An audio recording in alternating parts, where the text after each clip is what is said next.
Everyone's annoyed with you, you know. Just because you're the oldest here doesn't mean you're not a burden. Have you realized that? You'd be better off retiring voluntarily." I wanted to say something back, but I couldn't find my voice. I wasn't even sure if I was breathing properly. That's how shocked I was. Maybe I am a burden, just like he said. Somewhere deep down, I had already come to terms with it. After 30 years of service, all the employees around me had become my juniors. I've always been at this factory, but all my peers have moved up to the head office. However, I was never really interested in climbing the corporate ladder. I've always preferred working quietly on detailed tasks over communicating with others and being entrusted with executive roles. Being not very articulate and not good at teaching, I hardly ever conducted training for newcomers or mentored juniors. My days were consumed by sheer dedication to manufacturing. That suited me much better. Technically, I did have a desk at the head office. I've been with the company as long as the current president, Mr. Johnson, so I'm occasionally tasked with office duties there, given my extensive knowledge of the company. Seth, now a department manager at the head office, was one of my peers. Out of camaraderie, or perhaps for convenience, I sometimes take on his managerial duties at the head office in his absence. But truth be told, I feel much more at ease on my factory days. My wife understands and accepts me for who I am. In fact, I met her here at this factory. She used to work in the factory's office. So, she gets my job and knows my personality well. Living with my wife and being able to create the parts I love, I was content with my daily life. That day, as usual, I joined the morning assembly, and there were two unfamiliar men in suits. "I have been appointed as the assistant factory manager. My name is Eric. I look forward to working with you." One of the men introduced himself. At 24 years old, he seemed friendly and approachable with his bright smile. The other man greeted us with formality. "Today, we are also conducting an inspection. As some of you may know, he is the son of Mr. Johnson. Please be respectful." He was about to continue when Eric gestured for him to stop. "Don't worry about me being Mr. Johnson's son. I'm here to support you all from behind the scenes, to help you create even better products." He was here to get a feel for the factory, as he explained. The head office is within walking distance, and it's not uncommon for them to visit for inspections like this, so I just got on with my work as usual. Son of Mr. Johnson, huh? I had no idea. Being an assistant factory manager at such a young age is impressive. Well, connections must play a part. The factory was slightly abuzz, whispering about Eric. But thanks to his positive attitude, no one was overly critical. The general consensus was favorable. As for me, whether he got the position for connections or not didn't matter. I was genuinely impressed by his energetic greeting and ambition, and I welcomed him wholeheartedly. Eric continued to visit the factory for inspections. Although he was appointed as the assistant factory manager, he lacked on-site experience. He seemed to be working hard to fill that gap by learning, which also left a good impression. This is the assembly line for the parts. Is it always this number of people? Yes, give or take one or two depending on the day. Each time, Eric was accompanied by members from the head office, getting detailed explanations about the factory operations. He seemed to be quickly picking up on the work, raising hopes that he would become a capable assistant factory manager. Then, one day, on this day too, Eric, who had come for an inspection, ended up causing a commotion. He approached a group of young workers who were focused on their tasks without giving any warning. Safety comes first in the factory. For those working, it's crucial to be aware of their surroundings and to ensure that the area is clear of obstacles. After all, a single misstep could lead to a serious accident. Concerned for his safety, I was about to call out to Eric. However, before I could, it seemed that one of the young workers noticed him first and stopped him with a shout, "Eric," almost sounding angry. From the perspective of the factory workers, his response was justified, but Eric was yet to understand that. Thinking he had been yelled at for no reason, Eric glared back at the worker. "Hi, I'm sorry. I thought it was dangerous." The worker, having been glared at by the son of Mr. Johnson, froze. The atmosphere became tense, and nobody knew how to react.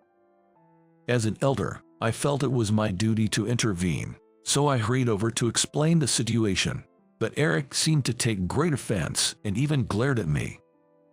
Not being particularly good at speaking, I was unable to smooth things over any further. Nothing more happened that day, but Eric left for the head office earlier than usual. Looking back, this incident was just the beginning. 3 days later, the factory was in complete disarray. There had been a sudden order from above to expedite the delivery of the parts we were manufacturing. It seemed to have been instructed by Eric. Why would he do this? It was unclear whether this was retaliation for being yelled at, but no one dared to oppose him, given that he was the son of Mr. Johnson. So, we all ended up working overtime on our day off to meet the new deadline. Despite this, Eric came for his usual inspection. Wanting him to understand the situation on the ground, I approached him. "Eric, rushing the deadline will only lead to more mistakes. Is there any way you could extend it back to the original schedule?" I pleaded, but Eric seemed uninterested in listening to my opinion. Snorting, he said, asking for a favor from someone younger, "Don't you have any pride?"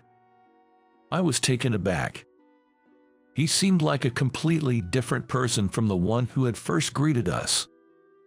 So, this was his true nature. "Well, I'm not free either.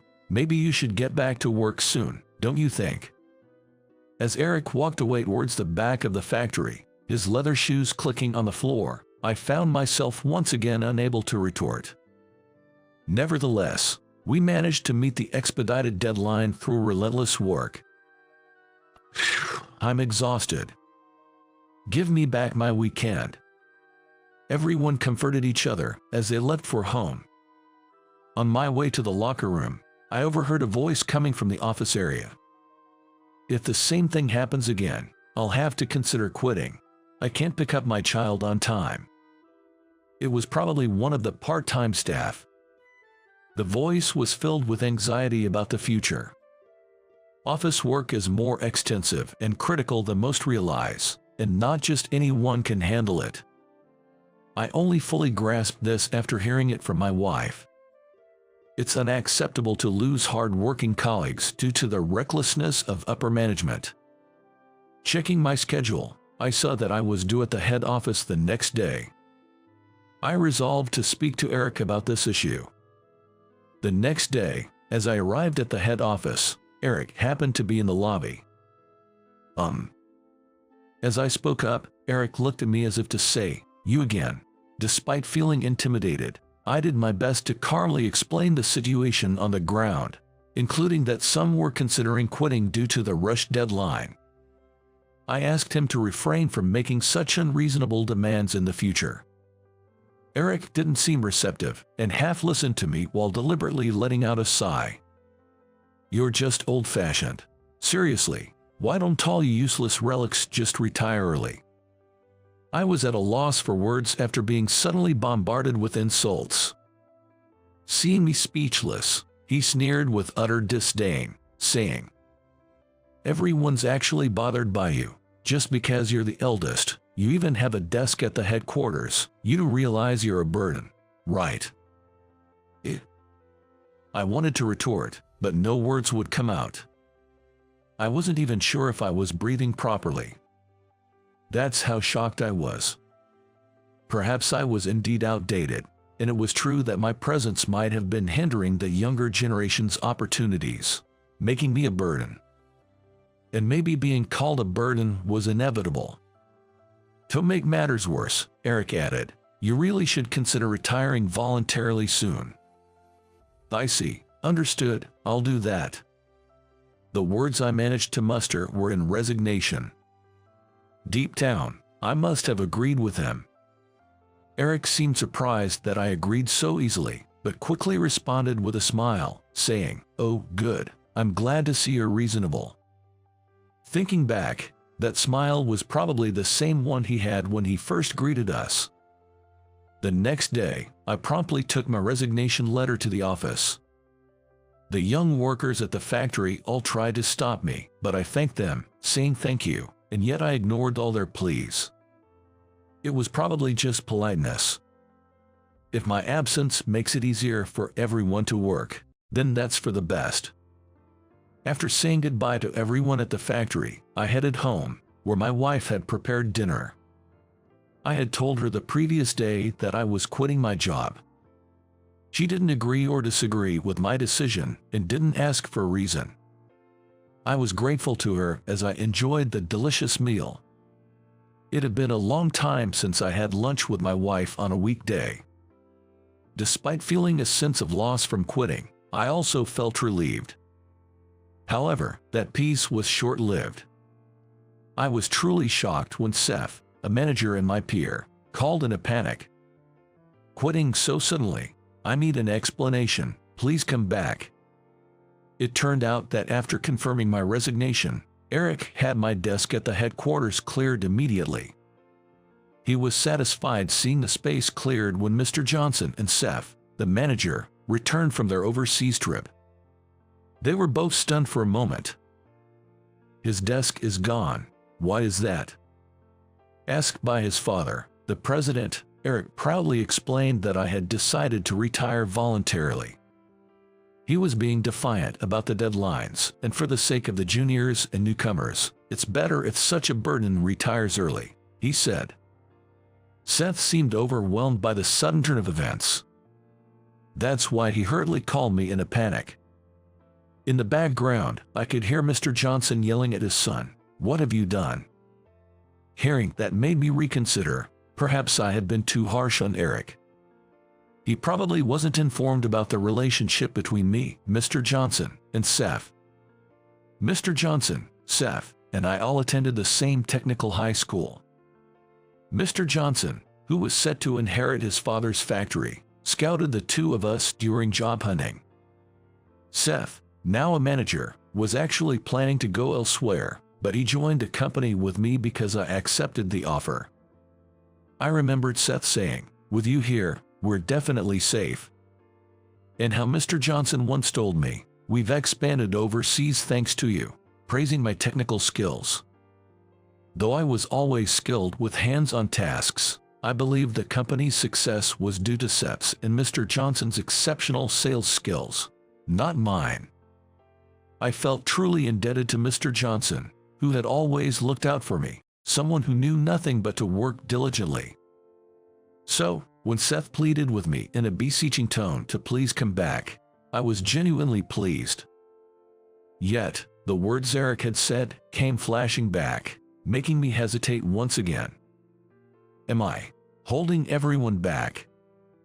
My voice carried a note of uncertainty. But Seth immediately denied it.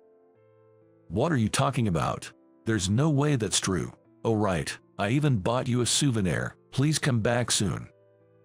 My wife, hearing the conversation, smiled happily from where she stood. Arriving at the headquarters with mixed feelings, Mr. Johnson immediately came over to apologize. "I'm really sorry for what my foolish son did. I had no idea this happened while we were away on a business trip. I'm sorry too. I became unsure of what to do. It was thoughtless of me." As I apologized, both Mr. Johnson and Seth's faces relaxed in relief. Later, having learned the whole story, Eric came to apologize to me. Seeing him apologize sincerely, without resistance, made me think. I rarely had to apologize to anyone like this. After all, I had always left the bothersome task of communicating to my peers. The more I thought about it, the more Eric seemed more mature than me. Since then, it became my duty to mentor Eric during his inspections. It was an order from the president. This incident made me want to be more observant of my surroundings, and I started to teach him not just about manufacturing but also about administrative tasks in detail. At first, Eric seemed awkward and kept his gaze down, but when I shared stories about his father working hard as an assistant factory manager, he listened with keen interest. On days other than inspection days, he began to actively engage in training the younger workers. Gradually, people started approaching him with questions, and lately, the younger employees have shown significant growth. One day, while I was at the headquarters, Eric invited me out for lunch. I was curious about the invitation, but he wanted to apologize again. "I'm truly sorry for what happened before." "No need, I'm actually grateful to you." Hearing this, Eric looked bewildered. His face seemed to say, "I don't understand," which made me laugh. "I am who I am today because of you. Because of me." After all, it was Eric, regardless of the circumstances, who gave me the opportunity to interact with others. If it hadn't been for that incident, I might still be just focusing on my tasks, hardly communicating with anyone, becoming the burden he initially accused me of being. When I told him, "I'm glad I met you," Eric showed a mixed expression of confusion and happiness, unlike any I had seen before. This smile was far more genuine and relatable than a polite one he had when we first met.